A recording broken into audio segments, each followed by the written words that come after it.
Vaggie is a mild-tempered, fallen exorcist angel and became so because she refused to kill a sinner child, a decision that she would pay the painful price for. Run now.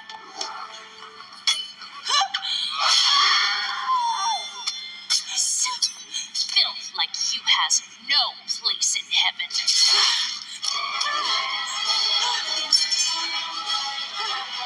But that's not where Vaggie's story ends. Being left for dead and abandoned by Adam and Lute in hell, Vaggie would transform into a fallen angel and slowly begin to die of her grievous wounds, until found by the Princess of Hell, Charlie Morningstar, and nursed back to health.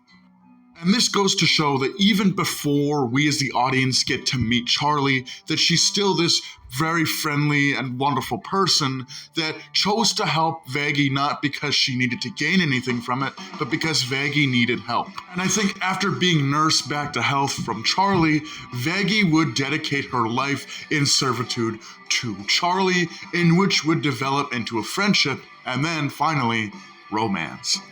Several years later, Charlie would become the founder of the Happy Hotel, a hotel specifically designed to rehabilitate demons from bad to good so that they can be redeemed and sent into the heavenly realm to live the rest of their afterlife in happiness. Of course, Vaggie tagged along as Charlie's girlfriend to help her out with her endeavors and, of course, protect the hotel. Vaggie was even present for the recruitment of Anthony, aka Angel Dust, as the Happy Hotel's first official guest. In fact, Charlie even gave Anthony some money to get his affairs in order before moving in to the Happy Hotel. Shortly thereafter, the Happy Hotel would capture the interest of Alastor, the radio demon, who would show up on Charlie and Vaggie's doorstep asking to help with the hotel. Albeit very skeptical at first, Charlie and Vaggie did allow Alastor to help, and in turn, he supplied the Happy Hotel with a bartender, a maid, and of course, changed the name from Happy Hotel to Hazbin Hotel.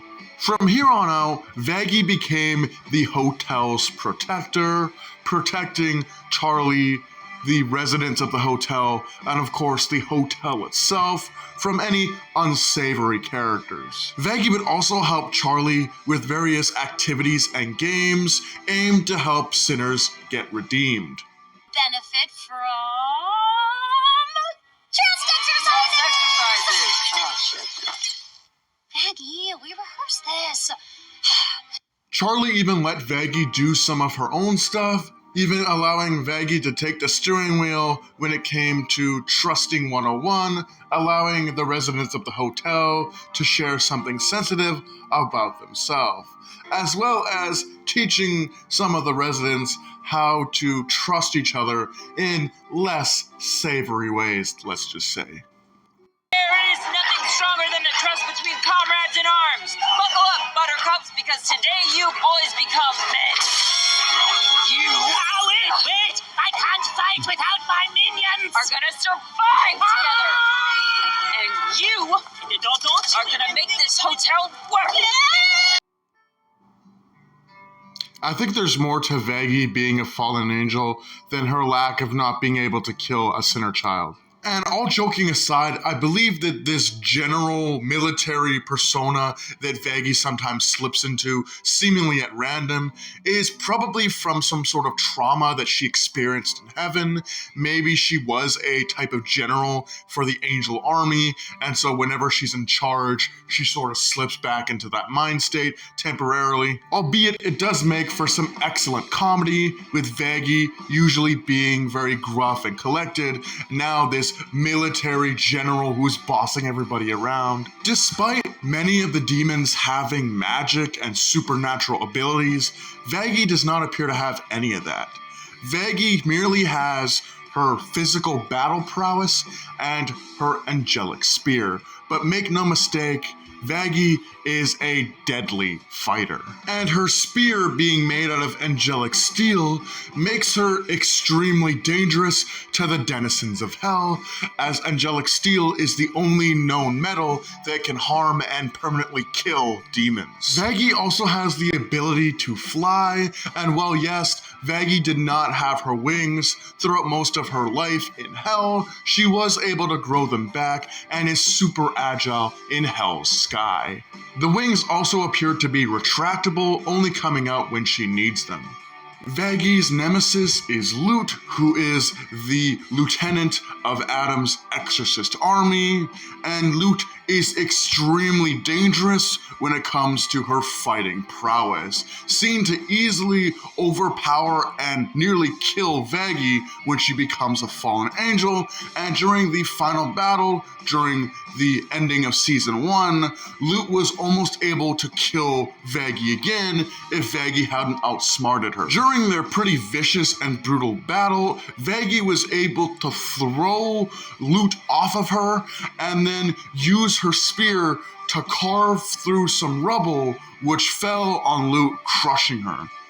However, this did not kill Lute. Lute was still very much alive, with her arm painfully pinned under some debris. In fact, when Vaggie would eventually leave the fight, Lute would actually mutilate herself, tearing her own arm off in an attempt to stop Vaggie from joining the fight with Charlie against Adam. Vaggie would, of course, get the upper hand on Lute a second time. However, when Adam shoots his godly rays at the hotel, causing it to crumble to ruins, we know that Vaggie survived, and it is later revealed that Lute also survived, albeit she's in horrible shape. With Adam's death and the fall of the hotel, Lucifer strictly urges a very injured Lute, who is now the leader of the exorcist army, to return to heaven and leave hell alone, in which a very angry but albeit super injured Lute obliges, telling all the exorcist angels to fall back to heaven. That sounds like a really cool metal band.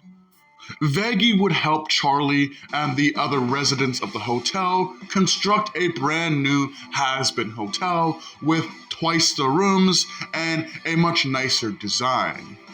Just in time for season 2, am I right?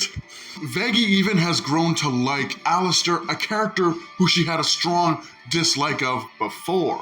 And I feel the reason why Vaggie now sort of likes Alastor is because Alastor nearly gave up his life to save Charlie and her dream, something that Vaggie holds dear. So I think the reason why Vaggie gives him just a little hug at the end of season 1 is because she sort of respects that about Alastor, that despite his very, very creepy nature and that he most likely wants to destroy everything that they're trying to do, she respects the fact that Alastor merely died to protect Charlie and her ideals. But with that being said, that pretty much wraps up Vaggie's story so far, at least according to season 1. And with that, hope you guys enjoyed the video. Let me know what you expect or what you'd like to see from Vaggie in season 2. And with that, do take care, have a great night, and I'll see you in the next video.